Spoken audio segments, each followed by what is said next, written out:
think 32. No, I'm sure it's 32. Yesterday was 31.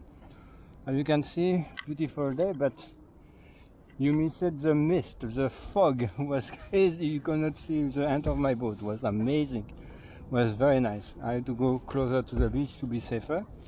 It was amazing experience. It was like in the movie.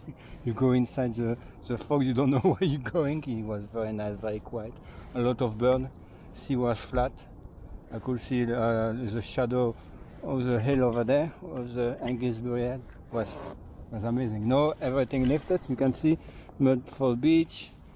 You can see little. No, you can see on the right over there Hengistbury. Here I went. This time I went in the bay little bit. I can't go there. Too much current. You have to be careful. That was wow. It was cold. I was tired this morning, but I'm glad I came.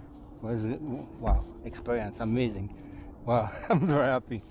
Alright, now I'm going back over there with current against me, but I don't care. I'm in paradise. Alright guys, see you next time.